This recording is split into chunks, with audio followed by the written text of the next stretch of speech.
So, hi Christina, this is Cristina Colquhoun that we have here right now, and we're just basically going to chat with her. Me and Christina used to work together at Bisque Education, and we both came in, I think, right around the same time, I think within like a month or two of each other. Yeah, I think you were like a month before me.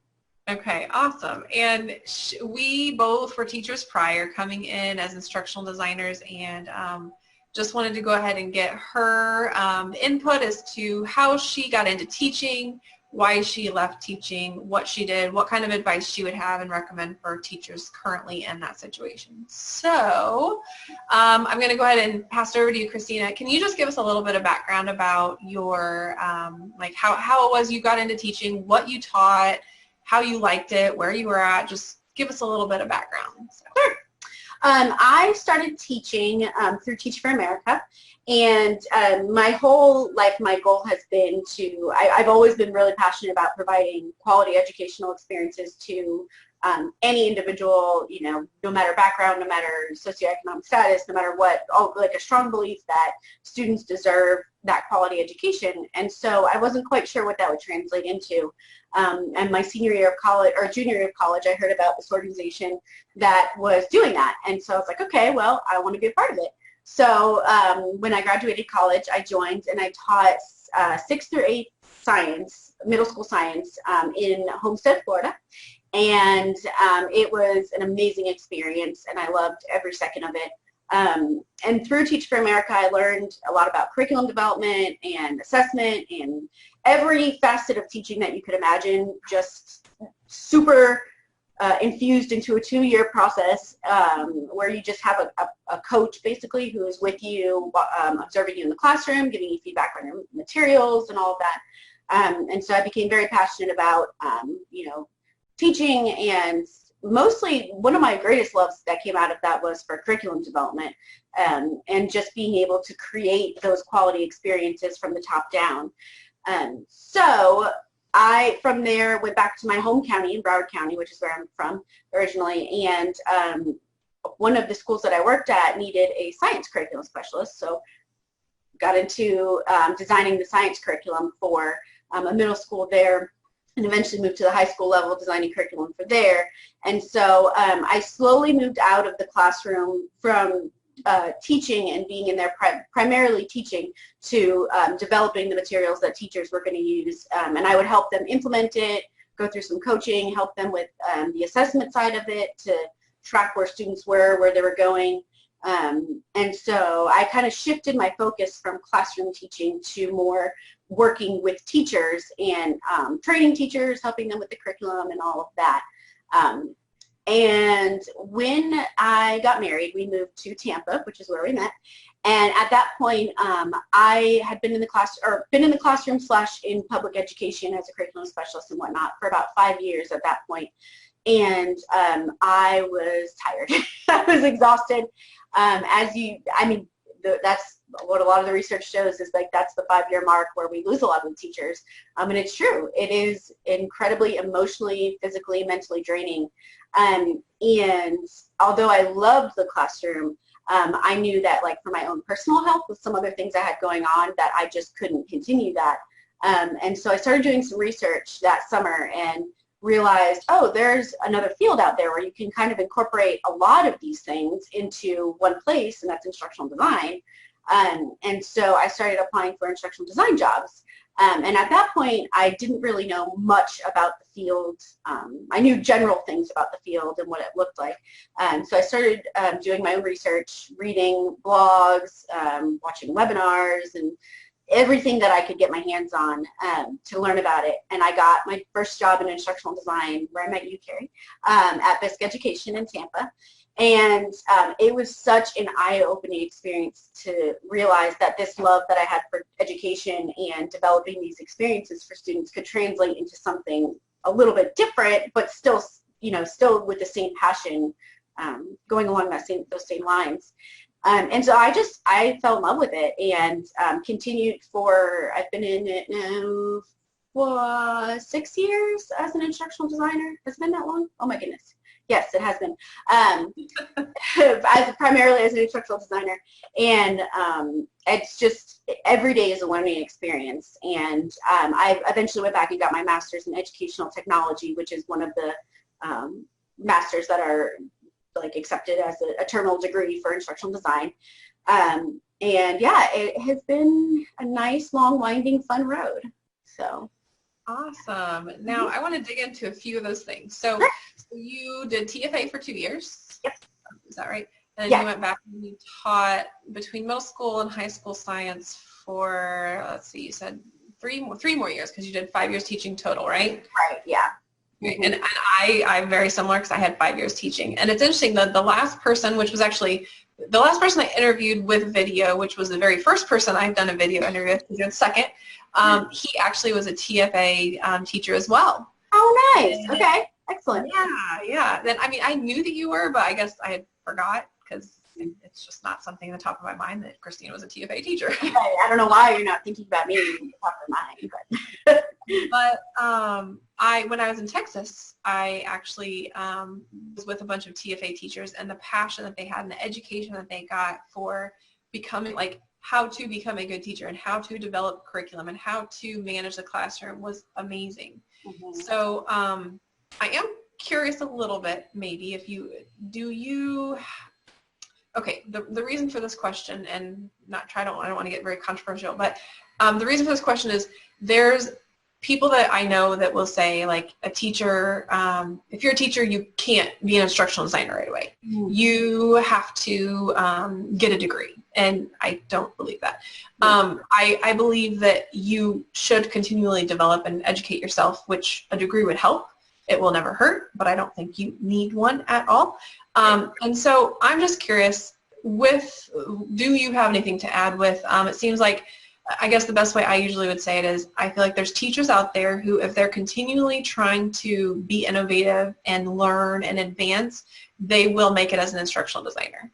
Right. And if they're, liking technology and all this stuff. But if they're a teacher who's not so much, or not very motivated or ambitious, or not trying to be innovative, then they're not. But I feel like TFA instills a lot of that. So can you just kind of talk a little bit about maybe how you were trained as a TFA versus maybe, I don't know if you know of how other teachers work, because I think that's a huge thing. How is the teacher trained?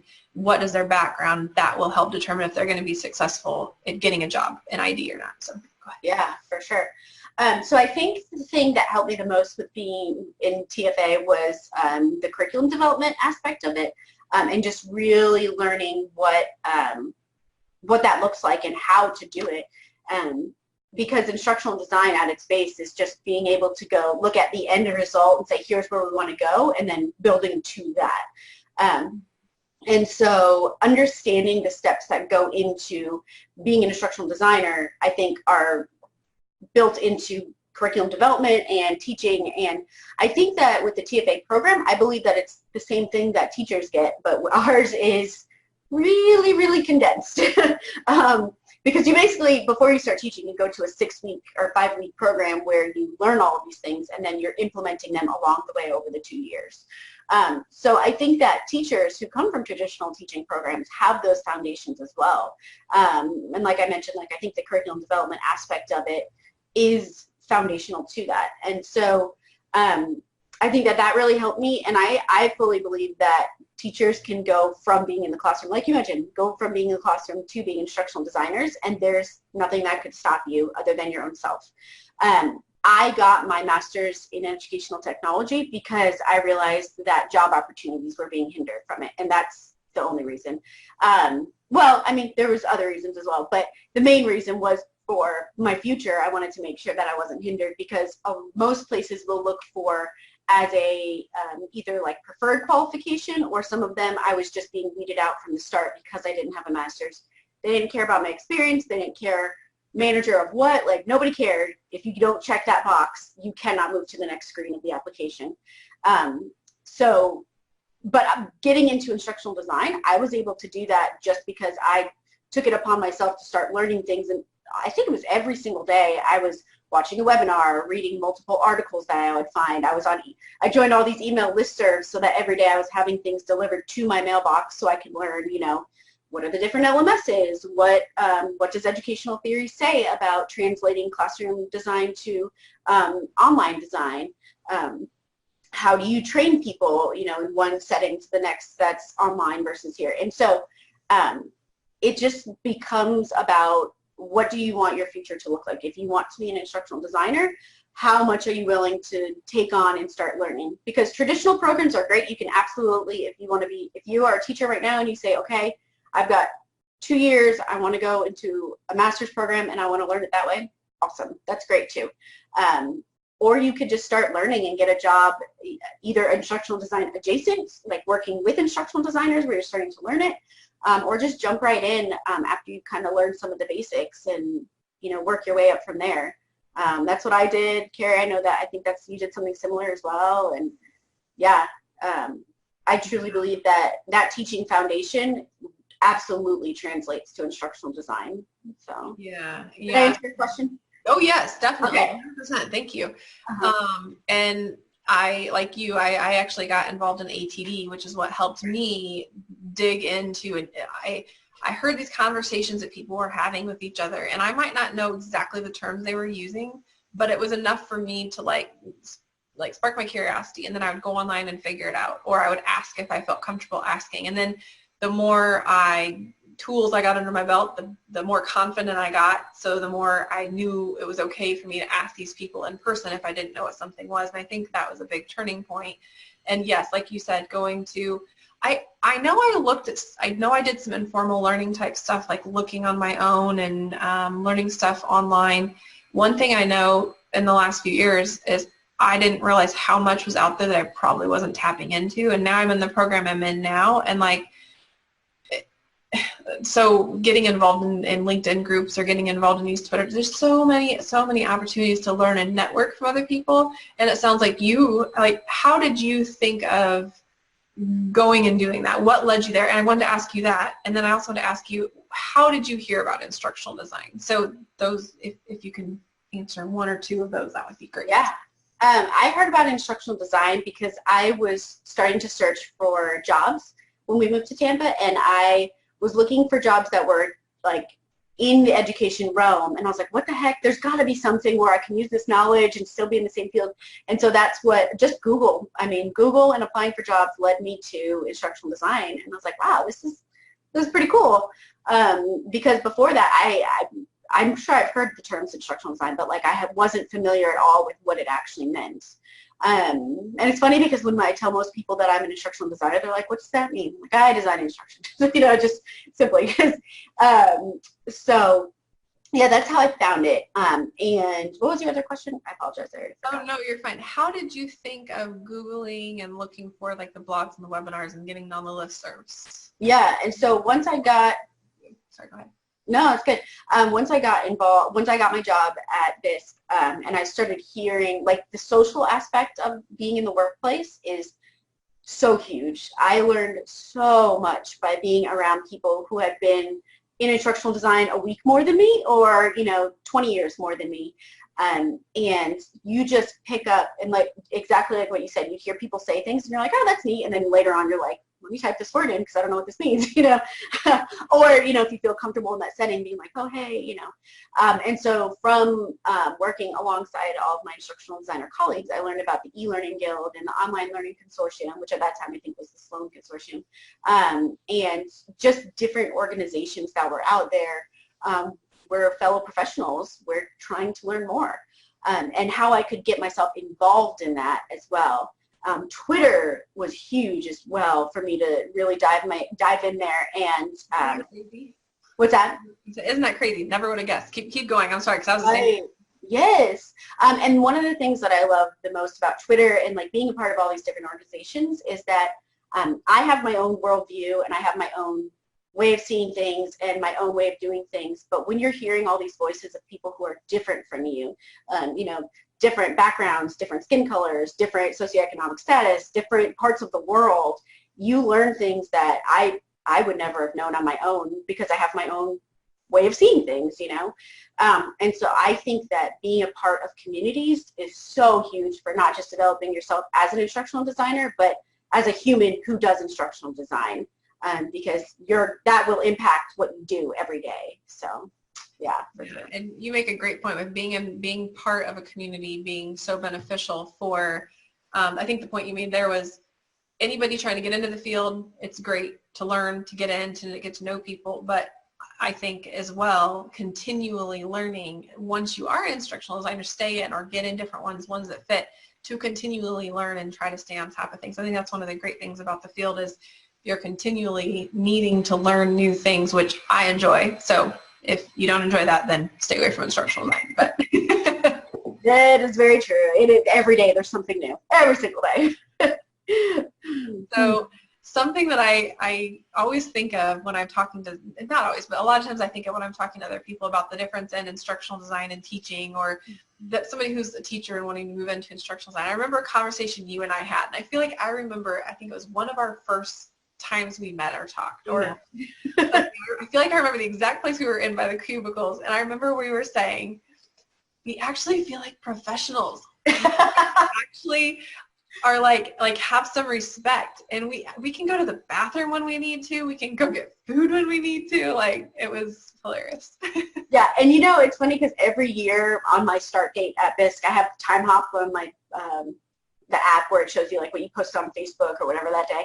And every year on my anniversary start date at BISC, I get a reminder that I had a status about how I showed up at work today and they had a box of supplies and I didn't even have to pay for them myself. That's awesome. Yeah, and I was like, and then at 5, I left. I didn't bring anything home with me. I just left. That's so true, though. Yeah. Awesome. It's still, and I mean, obviously there are days where I work beyond 5 and, have weird hours and stuff like that, but it's much different than teaching, what that schedule was like and the pressure that was there and how you were viewed as a professional there. And, it feels very different for sure. Mm-hmm. Now, as for schedule, I know some teachers will talk about, and of course I want to reiterate that I and we are not saying here trying to encourage teachers to get into instructional design, but if teachers are looking to leave, encouraging them that you do have skills to transfer in. Where was I going with that? But, schedules. So a lot of teachers will, they're worried about leaving and, their summers and their holidays. And I was a little worried about that, but at the same time, like you said, for mental reasons, I needed to leave. I needed something different. It was time. I enjoyed the time that was there, but I was ready to move on and glad I did. But I feel like it was totally worth it. And you still, you're getting vacations and things like that. And then I remember also not having to worry about taking vacations at the same time as everybody else when flights were incredibly crazy. So do you remember that shock of basically not getting your summers and not getting your holidays and then moving to that situation and having to do that? Yeah, and so I do remember that because I remember being really sad at first thinking, oh, I don't get the summer off. And during the summer, I still get a little melancholy that I'm like, okay, well, I'm getting up for work today. I love what I do, but I wish I could go to the pool now. But as school starts, like when August approaches, I have dreams, even still now, like nightmares about having to go back to school and like preparing and all of that. And then I wake up and I'm like, oh, no, okay. No, I don't do that because the anxiety is still there, it lingers years after. But and this is an aside as well, that when I first started my first job, one thing I didn't ever realize was that you can negotiate sick time and vacation time, because in the school district, you are given a set amount of days and you're really not supposed to use them, but if you need to, you can. And so learning that, hey, salary, vacation, sick time, those are all negotiable things now, and I had no idea. So my first job, I was just given whatever the stock amount was, and I remember thinking, oh, I can't even do anything because I have no time off. But once I learned to negotiate that, like you said, I can take vacations now when it's not peak season for everybody traveling. I work in the academic sphere now, and so the days that the university is closed, I'm not working either. So I get about 10 days off during Christmas and New Year's, that holiday season. All major holidays we have off. I get very significant sick and vacation time every year. That is just, it's something that I never thought I would have. And so I would take this schedule over, and this, you know, along with all the other perks of what I love doing, but the trade-offs for it, which was, you know, I couldn't do that anymore. I couldn't take it physically anymore. I would take this over the summer vacation, I think, anytime. The flexibility, I think, is the thing I'm getting at. So, yeah. Yeah, and then now, if we can kind of maybe move to a little bit about what you're doing. I know we talked prior, and I really wanted to ask what you're doing now, but I tried to wait so that we could talk about it here while it's being recorded, so I make sure to not forget anything. And you currently are working remote, and you just moved, so can you kind of my office. Welcome to my office. About what it is that you're doing? So for maybe those teachers that, you know, I don't know if you want to go into what you did at BISC at all, or if you just want to talk about what you're doing now, or maybe how those roles differ, but just what are some of the things you are doing or have done as an instructional designer, and how it parallels with teaching and what you've had to learn or came natural. So. Yeah. I think one of the things that I've learned about instructional design is that there is no one thing that defines instructional design, because there's so many things that are encompassed into it. That's why when people ask me, what do you do? I'm like, I design instruction. That's the easiest way to put it. But at BISC, I designed courses for New England College, and then I also became the program manager for a New England College and oversaw the instructional design for that. But where I'm at now is I'm at the Edmund Lowe Library at Oklahoma State University, which is where I was physically at that location before we moved here. And then they opted to make my job 100% remote so that I could keep it, which I am forever grateful for. But yeah, so what I do there now is, as the instructional designer, when they brought me on, they kind of had a loose idea of what they wanted me to do, and it included things like creating online tutorials for them. They wanted to have that because they didn't have any of those quite yet, or at all.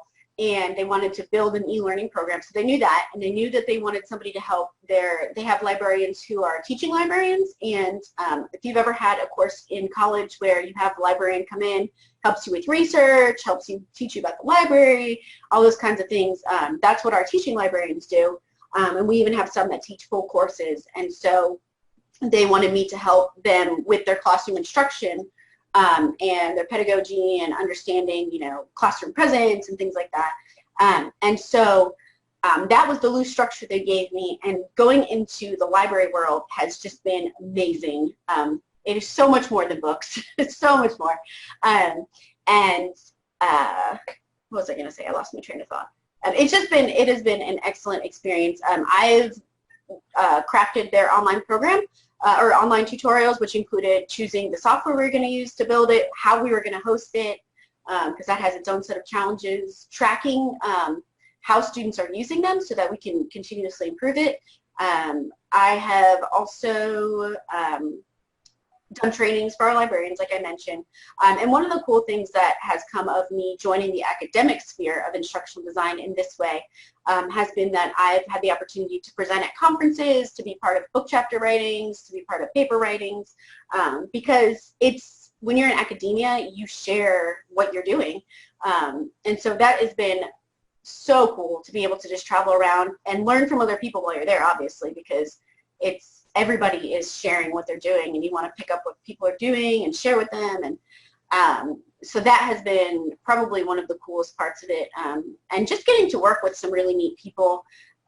What we do at the library, to me, is just part of that mission that I've always wanted, which is providing these opportunities for students that that everybody can get the best education possible, no matter, you know, where I'm working. And so it's been a really neat experience, and we've been able to transform some of the ways that students learn how to find and use information. And our motto has become information for good. So not just like, hey, I found this citation, let me help you format it properly, you know, but like, what are you finding? How are you finding it? Is it, you know, good information? You know, is it whatever? And so, yeah, so it's been cool. So. Awesome. So I know at BISC we helped professors develop the courses. Do you do that there as well, or is it different and you're kind of working more with students, or is it everything? I've worked with our librarians to develop individual classes that they have, individual class sessions. And then a couple years ago, our little unit within the library developed a course that's a 3-credit course. What is it called? They wouldn't put it on the internet if it isn't true. Information literacy and some. I forget the exact title at this moment, but it's basically about using information right here, right now in this the world that we're in. And so I helped them develop that course using, again, with the curriculum development. We sat down, we went through, started with objectives. Where do you want this course to go? How will we know students have gotten there? You know, kind of thing. We're actually in the talks right now putting that course online. So helping develop courses in person and then also translating it to online is one of the projects that we have slated for this year. So I'm pretty excited about that. So basically you have your hands in creating courses or training and instruction for face-to-face classes and for online classes. Is that right? Mm-hmm. Very cool. That's awesome. Yeah. So one other question that people might want to know is, what is a typical day? I know there's no such thing as a typical day. But, could you maybe tell us maybe a few tasks that you have on a regular basis, or something that might help? You know, somebody's a teacher that is like, what exactly do you do? What does that mean? Maybe just check emails and meetings and storyline or whatever. Right. I would say typical days, email, always email. You can't get away from email. It will exist till the end of time. When everything else is gone, email will still be there. So that, you always have your email that you have to check and communicate with people. Working remotely, we use Skype for Business, and so we have IMs that I can contact my coworkers with, and so that's been helpful. But a typical day is, you sit down at your computer. I usually have a to-do list of what I've got going on for the day, or projects that I have in the works, so I know exactly what's happening. I'll usually have a meeting or two talking with my stakeholders, my colleagues that I'm working with on projects, either talking about the projects or other projects that they're working on that I'm advising for. Because that's another part of my job, is just like advising, on accessibility, advising on design of things, and so they'll just bring me in as an advising capacity instead of something I do fully, So we'll have some meetings about that. At least once a day I'll meet with my team to talk about what's happening. I spend a lot of time, most of my days, I got a standing desk because most of my time is spent sitting at my computer, especially now that I work remotely. So that helps me be able to still move around and not just sit for 8 hours a day. So meetings, a lot of time is spent building tutorials. We use Storyline 3, sometimes we use Camtasia. I use a lot of Adobe products because I'll make my own, format my own graphics or build my own graphics that need to be built. Yeah, I know. These are the skills you learn when you're on your own as an instructional designer. I was telling Carrie previously, before we started the call, that I'm an instructional designer team of 1 in my department, and so if some video needs to be made, or, well, we actually have a video person, but if tutorial needs to be made and it has icons or graphics or this or that, I make it. So I've learned to use Photoshop and Adobe Illustrator and InDesign. Those are really valuable skills to have in instructional design as well. And again, I learned them on my own. I use lynda.com. Now it's called LinkedIn Learning, but also the Adobe site. So sorry, that was a little tangent. But yeah, so using just design tools is a big part of my day. A lot of other things I do in my advising capacity, I'll work in Google Docs to help people formulate whatever it is that they're working on. And yeah, I go to lunch, take an hour for lunch every day usually, give myself a brain break, walk my dogs. Yeah, and then by 5, if I want to keep working, I do. If I don't, I stop working, and yeah, I get my 8 hours in. And, yeah. Awesome. Definitely very cool. So I'm glad you pointed out the Adobe products. I can't say that I'm anywhere where I want to be with them myself. I've actually been using Canva and PowerPoint to create graphics lately because in a hurry, I'll get into Photoshop and I'll get the photo in, and I know just a few little basic things to do, and then I can't figure out how to do what I want, but I know how to do it somewhere else. So I'm just like, I don't want to take the time to learn right now, so I go back to what I know. But I need to. Somebody's been trying to encourage me. Yeah, I need to learn more there. But that's an excellent point about Canva and PowerPoint. Like if you have the tools that will get the job done and you know how to use them, then that's fine. That gets the job done because a lot of my colleagues will use that and it works great, you know. Yeah. So, and I was kind of forced into learning the Adobe products, and before that, those are the ones I use as well. So, yeah, plenty of tools, just different ways to do things. So. Yes, I need to work on that. Mm-hmm.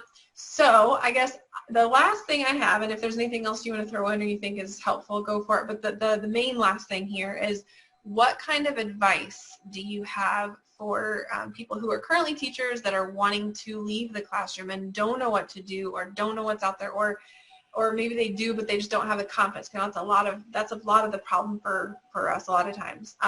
Do you have a series of things you recommend, or just one big thing, or a word of encouragement, anything you want to tell them if you were talking to them right now? Yeah, I would say just do it. It's just, but do it in a smart way. Don't just like quit your job and be like, I'll find something. Absolutely devote time to bettering your skills that need to be bettered in order to jump into that, and spend the time doing the things that you know will get you to that next step. Don't just wait for opportunity to come to you.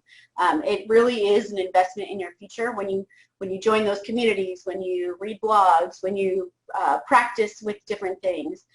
It is truly an investment into your future to do those things. Get involved, start creating things, even if just, you know, like, hey, I want to work on this thing for fun, you know, just make things. I've offered to make like invitations and stuff like that for friends using Adobe products just so I could practice on it and get better at it and learning things. So devote your time to it, to learning these new things. Be on the lookout for instructional design jobs or things that will get you in that sphere that maybe you could work yourself up to it. Keeping track of the things you've worked on that you can show as a portfolio.